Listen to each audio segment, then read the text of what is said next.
Hello guys, welcome to Asian drama explain. आज इस video में मैं व्हेन द फोन रिंग्स के एपिसोड 4 को एक्सप्लेन करूंगी। मेरी बाकी 3 वीडियोस को ब्लॉक कर दिया गया है कॉपीराइट इशू के कारण, इसलिए मैं इसमें इमेजेस यूज़ नहीं कर रही हूँ। उसके लिए आई एम सो सॉरी। तो हमने देखा था कि सियोन ने पुलिस ऑफिसर के सामने ये बोला था कि हीजू उसकी वाइफ है और वो उसे वहाँ से ले जाने लगा था। पुलिस ऑफिसर बोलते हैं कि कुछ फॉर्मेलिटीज़ हैं जो आप दोनों को मिलकर करनी है, जिस पे सियोन ने बोला था कि हम लोग कल आके कर लेंगे पुलिस स्टेशन। अभी मेरी वाइफ को यहाँ से ले जाना मेरे लिए ज़्यादा इंपॉर्टेंट है, उसकी हेल्थ मुझे कुछ ठीक नहीं लग रही है। अब हीजू जो कि खुद ही शौक में थी कि आखिर सियोन ने उससे अपनी वाइफ क्यों एक्सेप्ट कर लिया सबके सामने। अब सियोन उसे कार में लेकर आता है और हीजू रोने लगती है, जिसपे सियोन बोलता है कि तुम तो बहुत ज़्यादा अगली लग रही हो, अपना फेस देखो। अब हीजू और ज़ोर से रोने लगती है तो सियोन उसे हैंकी देता है और कार में वॉल्यूम तेज कर देता है सॉन्ग का, और हीजू से बोलता है कि तुम जितना चाहो उतना रो सकती हो, मैं तुम्हें रोने से रोकूंगा नहीं, और उसे हैंकी निकाल के देता है। अब हीजू जो कि तेज तेज रोने लगती है तो सियोन खुश होता है कि ये सोचकर कि आखिर हीजू ने फाइनली अपने मुंह से कुछ आवाज़ तो निकाली, थोड़ी बहुत ही सही, पर फाइनली हीजू कुछ आवाज़ निकाल सकती है, जिसे देखकर उसकी आंखों में आंसू आ जाते हैं और वो मन ही मन में खुश होता है। बाद में वो हीजू से कहता है कि तुम्हारे फादर की रिस्पॉन्सिबिलिटी मेरी है, वो बिल्कुल सेफ़ हैं और इस चीज़ का ख्याल मैं रखूँगा, दोबारा कोई भी ब्लैकमेलर उन तक नहीं पहुँच पाएगा। जिसे देख के हीजू और रोने लगती है और सियोन बोलता है तुम्हें पता है कि तुम कितनी ज़्यादा अगली लग रही हो। अभी हीजू इस पर कुछ रिस्पॉन्स नहीं करती और बाद में सियोन और हीजू घर आ जाते हैं। अब हीजू जैसे ही अपना फ़ोन खोलती है तो वो देखती है कि उसके ऑफिस एम्प्लॉयज़ ने उसे बेस्ट ऑफ लक विश किया है उसके आने वाले इंटरव्यू के लिए, जो कि प्रेसिडेंशियल ऑफिस में होने वाला था। अब सियोन भी पीछे ये बातें सुनता है तो सियोन भी आकर उसे बोलता है कि मैं भी तुम्हें बेस्ट ऑफ लक विश करना चाहता हूँ, मैं सच में चाहता हूँ कि तुम इंटरव्यू में अच्छा परफॉर्म करो और मेरे साथ इस जॉब को पाओ। जिस पे हीजू शॉक होती है कि आखिर सियोन उसे विश क्यों कर रहा है। अब सियोन जो कि अपनी फैमिली गैदरिंग में आने के लिए एक होटल में आता है तो वहीं वो नोटिस करता है कि उसके फादर ने कैमरामैन को हायर किया है और वो चुपचाप उन कैमरामैन को लेकर उनके फादर के सामने चला जाता है। अब वो अपने फादर से बोलता है कि आप फैमिली रीयूनियन दिखावे का क्यों करते हो, आपको यदि मसाला ही चाहिए अपने बारे में तो आप अपनी फैमिली मेम्बर्स को यूज़ क्यों करते हो। आप यही फैलाना चाहते थे ना कि मैं इलेक्शन कैंपेन को ज्वाइन कर रहा हूँ, इसलिए हम सब एक होटल में सीक्रेटली मिल रहे हैं। जिस पे उसके फादर बोलते हैं कि इसमें बुराई क्या है, यदि मैं तुम्हें यूज़ कर रहा हूँ तो तुम मेरी फैमिली हो। सियोन बोलता है कि आपको ये सब करने की ज़रूरत नहीं है, क्योंकि आप कितनी कोशिश क्यों ना कर लें मैं आपके साथ इलेक्शन कैंपेन ज्वाइन नहीं करूँगा। जिस पे उसके फादर बोलते हैं कि तुम बहुत इतराने लगे हो और याद रखना कि यदि मैंने तुम्हें अपने नेम से हटा दिया तो तुम इस दुनिया में कुछ भी नहीं हो, तुम जो कुछ भी हो आज मेरी वजह से हो। जिस पे सियोन बोलता है कि यदि आप मुझे हटाने ही वाले हैं तो जल्दी हटा दें, मुझे कुछ फ़र्क नहीं पड़ता है। अब उसके पेरेंट्स हीजू के बारे में पूछते हैं कि आखिर हीजू क्यों नहीं आई, तो वो बोलने लगता है कि उसकी तबीयत ख़राब है। इतने में हीजू आ जाती है और बोलती है कि मैं लेट हो गई हूँ, उसके लिए आई एम सो सॉरी। तो सियोन की मॉम यानी हीजू की सास बोलने लगती हैं कि तुम ज़्यादा बनो मत, तुम जानबूझ के लेट आई हो। मैं तुम्हें पहले ही बता देती हूँ कि तुम्हारे फादर को पता था कि तुम्हारे अंदर कितनी सारी कमियाँ हैं, इनके बावजूद भी उन्होंने तुम्हें हमारी घर की बहू बना दिया है। एक तो तुम दोनों हमें अभी तक वारिस नहीं देख पाए हो और हमारे खिलाफ मुँह लड़ाते हो, तुम लोग को शर्म नहीं आती है। अब ये उल्टा सीधा कहने लगते हैं हीजू के बारे में। तो सियोन बोलता है कि आप लोग हीजू से कुछ भी ना कहें, आपको जो भी कहना है मुझसे कहें, और याद रखिएगा मैं और हीजू कभी भी इलेक्शन कैंपेन को ज्वाइन नहीं करेंगे। अब सियोन हीजू को वहाँ से लेके जाने लगता है तो उसके फादर गुस्से में आकर ग्लास फेंक के मार देते हैं। वो हीजू को लगने वाली होती है तो सियोन सामने आके उसे बचा लेता है और वहाँ से लेके हीजू को लिफ्ट में आ जाता है। अब वो लिफ्ट में हीजू का हाथ पकड़ता है तो हीजू बोलती है कि मेरा हाथ छोड़ो, जिस पे सियोन बोलता है कि मैं हाथ नहीं छोड़ूंगा, आई एम सो सॉरी, तुम्हें मेरी वजह से अपने इन लॉज से अपने मम्मी पापा सबसे बातें सुननी पड़ती हैं, पर डोंट वरी, तुम उनकी बातें दिल पे मत लो, मैं तुम्हें हमेशा प्रोटेक्ट करूंगा। अब हीजू सियोन की इतनी सॉफ्ट साइड देख के उसे समझ नहीं आता कि आखिर सियोन पर्सन कैसा है, कभी वो मेरे साथ रूड हो जाता है तो कभी बहुत अच्छा हो जाता है। अब वहीं सियोन उसे घर आके ड्रॉप कर देता है और बाद में अपनी कंपनी जाता है, जहाँ पे एम्प्लॉयज़ बोल रहे होते हैं कि सर आज हम इंटरव्यू के लिए पार्टी वगैरह सब कुछ रेडी कर रहे हैं और पार्टी ए और पार्टी बी सिलेक्ट करेंगे कि हमारे यहाँ का इंटरप्रेटर कौन बनेगा। फिर सियोन हाँ भर देता है और बोलता है कि इंटरव्यू की तैयारी करो, आज ही हम इंटरव्यू लेंगे। अब इंटरव्यू के लिए सभी लोग रेडी हो जाते हैं, जहाँ पे हीजू भी आई होती है, बाकी सारे पार्टिसिपेंट भी बाहर बैठे होते हैं। सबका इंटरव्यू हो जाता है और हीजू की टर्न आती है, जहाँ पे सियोन अपने ऑफिस से ही सब कुछ देख रहा होता है कैमरे के थ्रू।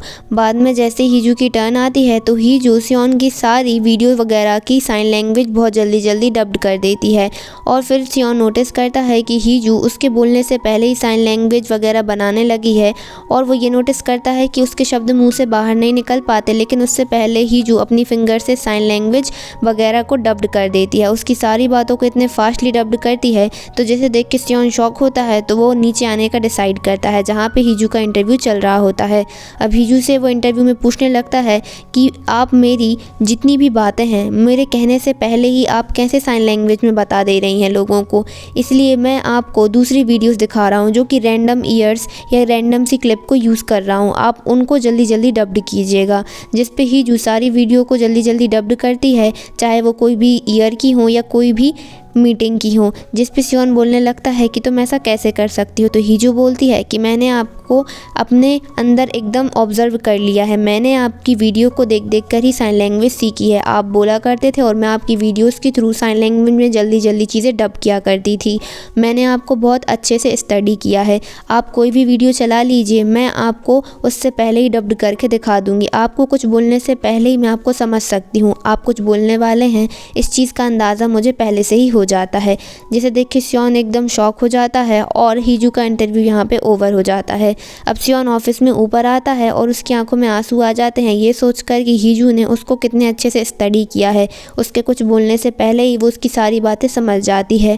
अब रात में एम्प्लॉयज़ वगैरह सोचते हैं कि आखिर इंटरप्रेटर बनेगा कौन इस ऑफिस का। सबका फेवर हीजू की साइड होता है और सियोन भी अपने ऑफिस में उसी फाइल को देखता है और हमें एक पास्ट की क्लिप दिखाई जाती है जहाँ पे हीजू और सियोन दोनों ही बच्चे होते हैं और हीजू की मॉम चिल्ला रही होती है हीजू को अपनी बहन के जैसा बनने के लिए। वो उसकी मॉम बोलती है हीजू से कि तुम्हें सब कुछ अपनी सिस्टर के जैसा करना है, उसके जैसा खाना है, उसके जैसे पीना है और उसके जैसे ही लोगों से बात करनी है। यहाँ हम सियोन को देखते हैं जहाँ पे हमें पता चलता है कि सियोन के जो मम्मी पापा हमें दिखाए गए हैं वो उसके बायोलॉजिकल फादर नहीं है। उसके बायोलॉजिकल पेरेंट्स कौन है इस चीज़ का पता सियोन को नहीं है और वो इसी चीज़ का पता भी कर रहा है। अब सियोन को उसकी मॉम धमकाती हैं जो कि उनकी सौतेली माँ हैं, वो कहती हैं कि तुम्हें फ़िश खाना सीखना होगा, मेरा बेटा फ़िश खाया करता था। सियोन जिसे फ़िश से बहुत नफ़रत होती है लेकिन वो भाव में आकर फ़िश को खा लेता है। फिर वो हीजू को देखता है जहाँ पे हीजू अपनी बहन की थाली में ऐसे प्रैक्टिस करती है उसके जैसे खाना खाने की, तो सियोन उससे वो थाली छुड़ा कर रख लेता है और उसे नई प्लेट देता है और बोलता है कि तुम्हें जितना खाना है इसमें से खा लो। अब यहाँ पे सियोन उससे बोलता है कि तुम्हारा नाम क्या है, तो हीजू उसे अपना नाम एक हथेली पे लिख के बताती है और यहीं पे इनकी फर्स्ट मुलाकात हुई थी, तब से ही सियोन हीजू को पसंद करता है। अब कहानी फिर से प्रेजेंट में आती है जहाँ पे एम्प्लॉय सियोन के पास आके बोलता है कि सर आपको किसको इंटरप्रेटर बनाना है प्रेसिडेंशियल ऑफिस, आप किस साइन लैंग्वेज वाले को हमारे साथ काम करने के लिए बुला रहे हैं, आपको कुछ ना कुछ तो कहना ही पड़ेगा क्योंकि हमें कैंडिडेट को फाइनलाइज करना है। यहाँ पे एम्प्लॉय बोलता है कि सर मुझे हीजू बहुत पसंद है, आई मीन टू से कि हीजू ही हमारे यहाँ की प्रेसिडेंशियल ऑफिस की इंटरप्रेटर बनना चाहिए। जिस पे सियोन बोलता है कि तुम जाओ, मैं तुम्हें सुबह कंफर्म करके बता दूंगा। अब सियोन उसके जाने के बाद बोलता है कि हीजू तो मुझे भी बहुत पसंद है। सुबह हो जाती है और सियोन को पुलिस स्टेशन से कॉल आता है हीजू के फादर के केस को लेकर, तो वो चला जाता है पुलिस स्टेशन। पुलिस स्टेशन वाले बता रहे होते हैं कि हम सब आपके बहुत बड़े फ़ैन हैं, आप प्रेसिडेंशियल ऑफिस के CEO हैं, फाइनली हम आपके कुछ काम आए हैं, इससे हमें बहुत खुशी है। अब सियोन बोलता है कि कल आप लोगों ने मेरी वाइफ का बहुत ख्याल रखा है, उसके लिए थैंक यू, और आप लोग ये बात किसी को बताइएगा मत, ये बात थोड़ी सीक्रेट है। जिस पे वो एम्प्लॉय बोलते हैं हाँ हम किसी को नहीं बताएंगे, और वो ये भी बोलते हैं कि कल तो मैडम बहुत ज़्यादा पैनिक कर रही थी और उन्होंने कार में ही उन्हें पैनिक अटैक आ गया था, वो चिल्ला रही थी और चीख रही थी कि उन्हें कार से बाहर निकालो। वो तो अच्छा हुआ कि हम लोग थे, तो हम लोग ने टाइम देखकर उन्हें बाहर निकाल दिया और उन्हें सांस में सांस आई। जिस पे देख के सियोन बोलता है क्या मेरी वाइफ चिल्ला रही थी, चीख रही थी, वो आवाज़ कर रही थी? जिस पे बोलते हैं हाँ सर हमारे पास क्लिप भी है, आप चाहें तो हम आपको भेज दें। जिस पे सियोन बोलता है वो क्लिप मुझे भेज दो। बाद में सियोन कार में आता है और वो क्लिप आती है जिसमें हमें साफ साफ दिखता है कि हीजू चिल्ला रही थी, चीख रही थी और आवाज़ निकाल रही थी, और वो मन ही मन में ये भी सोच रही थी कि मैंने बहुत गलत किया है। अब सियोन जो कि ये देखकर गुस्से में आ जाता है कि हीजू ने उससे इतना बड़ा सच छुपाया कि वो बोल सकती है, उसके अंदर स्पीकिंग कैपेबिलिटी है। अब यहाँ पे सियोन की आंखों में आंसू भी आते हैं, गुस्सा भी आता है और उसे समझ नहीं आता कि वो रिएक्ट किस तरीके से करे, और वो बहुत तेज़ कार चलाना चालू करता है। फिर कार को जाके रोक देता है। उससे एक नोटिफिकेशन आता है कि आज रात पार्टी है जिसमें सभी को इन्वाइट किया गया है, उसकी फैमिली, उसकी वाइफ और बहुत सारे बड़े बड़े बिजनेसमैन उस पार्टी में आने वाले हैं। अब हमें उसी पार्टी का सीन दिखाया जाता है जहाँ पर हीजू तैयार होकर आई हुई थी और सियोन भी तैयार होकर आया हुआ था, लेकिन सियोन ने अभी तक हीजू से कोई भी बात नहीं की होती है है और वो पार्टी में यहाँ वहाँ बस हीजू को ही देखता है। हीजू की मदर हीजू को साइड में ले जाती हैं और बोलती हैं कि तुम ये क्या पहन के आ गई हो, जिस पे बोलती है कि मॉम क्या परेशानी है, इसमें मैंने ऊपर से कोट पहना हुआ है और एक लॉन्ग सी ड्रेस पहनी हुई है। जिस पे उसकी मॉम बोलती हैं वो तो मुझे भी दिख रहा है, लेकिन ये कोट वोट मत ओढ़ो, तुम कोट को हटाओ, तुम्हें इस समय बहुत अच्छा दिखना है, हॉट दिखना है और तुम्हें लोगों को अट्रैक्टिव करना आना चाहिए। तुम्हें तो कुछ समझ में ही नहीं आता, अगली बार जो भी मैं कपड़े दूँ वो पहन के आना। और वो उसका कोट लेकर वहाँ से चली जाती हैं। तो इस चीज़ से हीजू को स्ट्रेस होने लगता है, तो वो वाइन की ग्लास उठा के टेरेस पे चली जाती है, जहाँ उसे पता चलता है कि उसकी बहन कोरिया वापस आ गई है। और वो काफ़ी ज़्यादा दुखी होती है ये सोचकर कि अब उसका काम तो सियोन की लाइफ में भी नहीं रहा, उसकी बहन जो आ गई है। और उसे याद आती है पास्ट की क्लिप की सियोन और उसने डील की थी कि जब मौका मिले तो हीजू इस शादी को तोड़ देगी सियोन के कहने पर। सियोन जब उससे ये रिंग वापस मांग लेगा शादी की, तो उस टाइम पे हीजू को वो रिंग देनी पड़ेगी और इसी डील पे इनकी शादी हुई थी। अब हीजू सोचती है कि वो सियोन को ब्लैकमेलर बन के कॉल करे, क्योंकि उसे कोई बात करने के लिए चाहिए होता है। अब सियोन को वो ब्लैकमेलर बन के कॉल करती है तो हीजू की बहुत बुराई करती है। वो ये बोलती है कि हीजू तो सिर्फ अपनी बहन की परछाई है, हीजू का खुद का कोई महत्व नहीं है, हीजू सब कुछ दूसरों के कहने पे करती है, वो एक नंबर की बेकार लड़की है और बुद्धू है।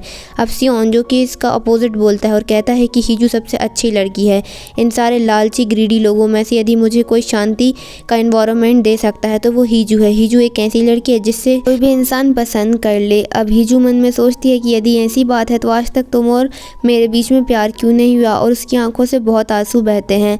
और वो ये भी सोचती है कि अब तो उसकी सिस्टर आई है तो पता नहीं सियोन और उसके रिश्ते का क्या होगा। सियोन जो कि बस हीजू की तारीफ करे जा रहा था और फाइनली वो टेरेस पे आ जाता है हीजू को ढूंढते हुए। उसके हाथ में हीजू का कोट भी होता है। हीजू को वो बात करते हुए देखता है फ़ोन पे और यहीं पे देखता है कि हीजू टेरेस की बॉर्डर पे खड़ी हुई है। अब हीजू को ऐसा लगता है कि सियोन ने उसे फ़ोन पे बात करते हुए सुन लिया है। अब सियोन को ऐसा लगता है कि हीजू सुसाइड करने के लिए जा रही है, तो वो जल्दी से जाके हीजू को बचा लेता है और उसको अपनी तरफ खींच लेता है। इसी के साथ पार्ट 4 खत्म होता है। प्लीज़ आप लोग मेरे चैनल को सब्सक्राइब करें और वीडियो को लाइक करें। वीडियो अच्छी लगी हो तो कमेंट में लिखें next part. Thanks for watching.